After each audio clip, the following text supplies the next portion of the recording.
Hola y bienvenidos un día más a Compra tu Futuro. En el día de hoy vamos a ver qué son los balances, cómo debemos interpretarlos y al final del vídeo veremos un caso práctico en el cual podamos entender qué uso le podemos dar a los balances en nuestras finanzas personales. Así que sin más, empezamos con el vídeo. El balance es un instrumento que se utiliza mucho en el mundo financiero porque nos permite saber cuál es el estado en un momento actual de una compañía, ¿vale?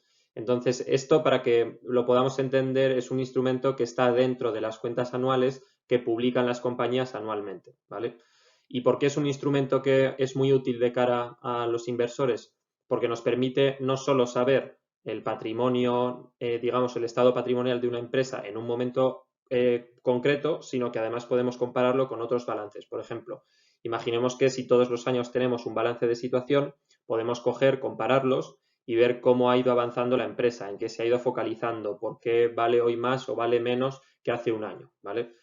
Esta lógica, que puede ser muy útil para los inversores, también puede aplicarse a las finanzas personales, es decir, podemos hacer un balance de situación de nuestro propio patrimonio para entender qué porcentaje de nuestros bienes es nuestro, qué obligaciones tenemos, etcétera, ¿vale? Entonces, como veis en pantalla, un balance tiene tres partes fundamentales y el objetivo es ir sumando en cada una de estas partes el valor de los derechos y las obligaciones que vayamos teniendo.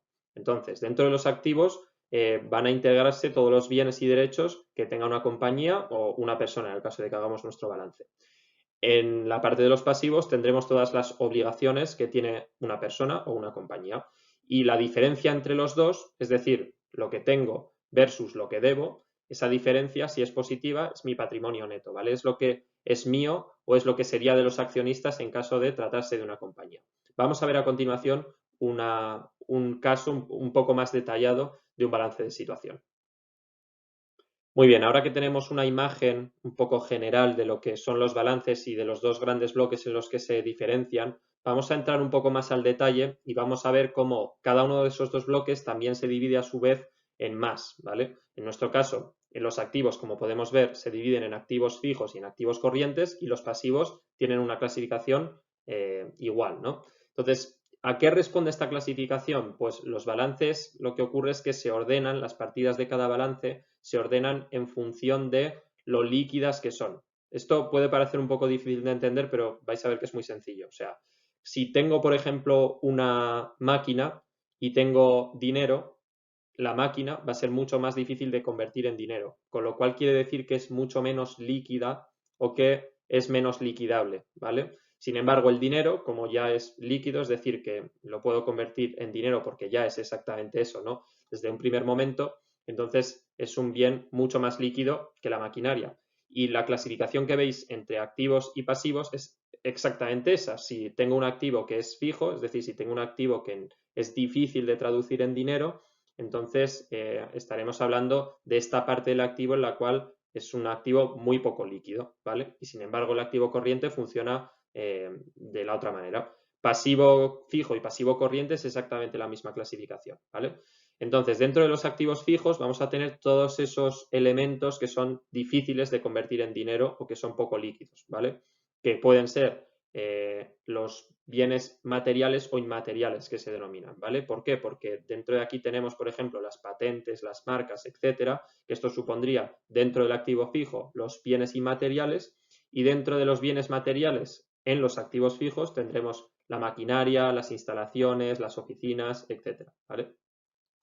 Aquí, o sea, como os decía, iremos poniéndolo en el orden en el cual sean, digamos, intangibles y tangibles y sean cada vez de menor a mayor liquidez, ¿no? Entonces, os pongo aquí las que acabamos de comentar. Dentro de activos corrientes, pues tendremos las materias primas, los clientes, es decir, aquel dinero que los clientes todavía no nos hayan pagado y por lo tanto son derechos que tenemos a cobrar sobre ellos. Por ejemplo, imaginaos que yo como empresa le pinto la casa a un cliente y mi cliente me dice, vale, te pago en un mes, pues yo tengo que meter eso en el balance porque he prestado un servicio y hay un cliente que me debe un dinero, ¿vale? Y ese derecho de los clientes lo tengo que integrar ahí.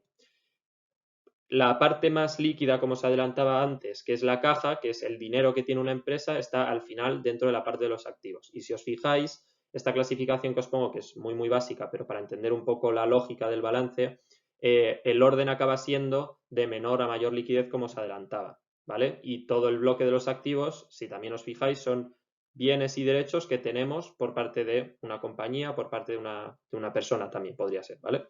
Entonces, dentro del patrimonio, ¿qué tenemos? Recordad que el patrimonio era la diferencia entre lo que tenemos y lo que debemos, es decir, del activo menos el pasivo. Y entonces, el patrimonio, digamos que va a ser lo que es nuestro.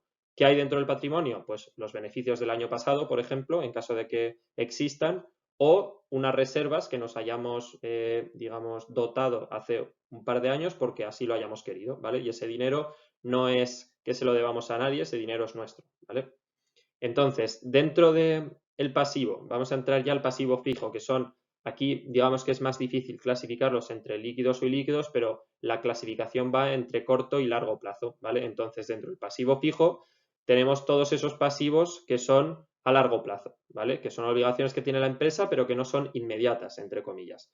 Y dentro del pasivo tendremos pues, deudas bancarias, imaginaos un préstamo a 10 años, obligaciones comerciales, es decir, a un proveedor le hago un pedido y me lo entrega, pero yo se lo tengo que pagar en un año, imaginaos, ¿vale? Que esto es muy común en la práctica comercial, ¿no? Pues eso son obligaciones y es algo que debo y por lo tanto tiene que estar dentro del pasivo fijo o corriente, como veremos, en función de si es a largo o a corto plazo. También están aquí los bonos. Lo vimos el vídeo pasado. Es una manera en la cual pedimos prestado dinero que no tiene por qué ser necesariamente los bancos, ¿vale? Y aquí puede ser que yo esté debiendo dinero como compañía a alguien que tenga un bono que yo haya emitido hace unos años, ¿vale? Dentro del pasivo corriente, una lógica muy similar, lo único que cambia es que en vez de ser a largo plazo será a corto, ¿vale? Como os pongo ahí. Así que, como podéis ver, lo más importante no es saber cada una de las partidas. Yo creo que lo más importante es quedarnos con cuál es la lógica y cuando cojamos un balance de situación o cuando queramos hacer el nuestro, ¿no? De nuestra compañía o nuestro propio personal, ¿no? Es importante quedarnos con qué significa cada uno de los bloques, qué significa que tenga mucho pasivo, qué significa que tenga mucho activo, qué significa que tenga mucho a corto plazo, qué significa que tenga a largo plazo, ¿no? O sea, que un poco empezamos, creo que lo más importante es que empecemos a entender cómo funciona esto y veremos en posteriores vídeos cómo llevarlo un poco más allá, ¿no?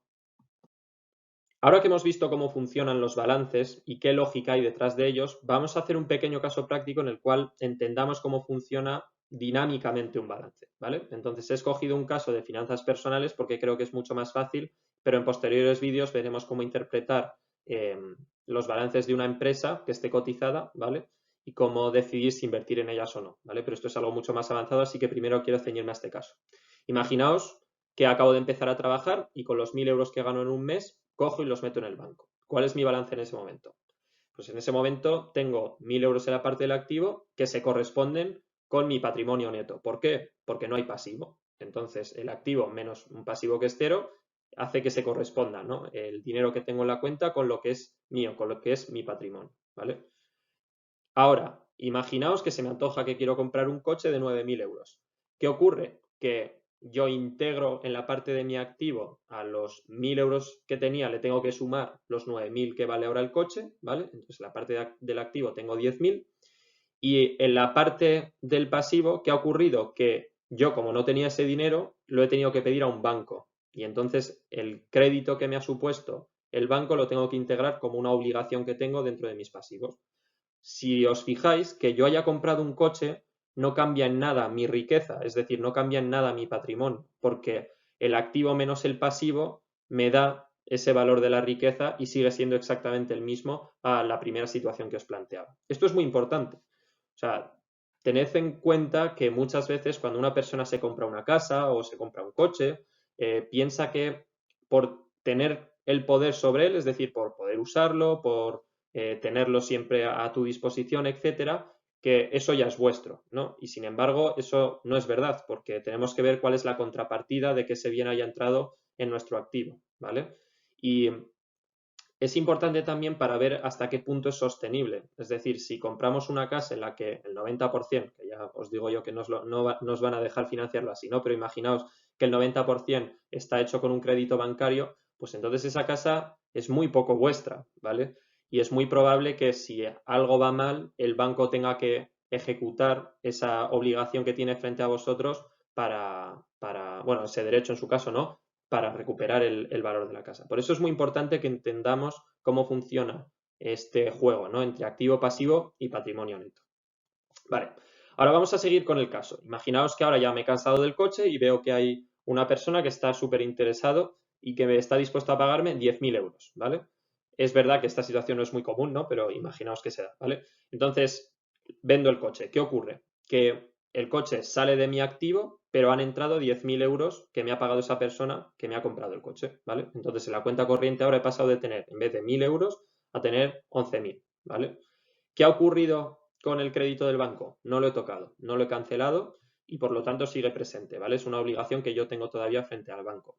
Si os fijáis, si ahora hago la diferencia entre el activo y el pasivo, mi riqueza o mi patrimonio neto, es decir, lo que es mío, se ha visto incrementado en esos 1.000 euros de diferencia por la que yo había comprado y vendido después el coche, ¿vale? Y así podéis ver todo un ciclo entero, ¿no? Cómo empezamos un balance, cómo integramos activos en un balance y cómo les damos salida y podemos vernos beneficiados con eso, ¿vale? Así que esta es una parte importante que tenemos que entender, pero será mucho más importante sobre todo cuando empecemos a utilizarlo para valorar acciones, para ver qué peligros tiene una empresa, cuáles son sus principales riesgos, etcétera. Como podéis ver, entender la lógica de un balance es bastante importante, y sobre todo por la parte de la idea en la cual los activos no se corresponden con lo que es nuestro o con lo que es parte de nuestra riqueza, como os ponía antes con el caso del coche. Creo que es importante, antes de empezar a utilizar los balances para invertir y para tomar decisiones financieras más relevantes, que entendamos cuál es la lógica que hay detrás de ellos. Y este era un poco el objetivo de este vídeo. Así que si os ha gustado, os pido que apoyéis el canal y nos vemos en los próximos vídeos.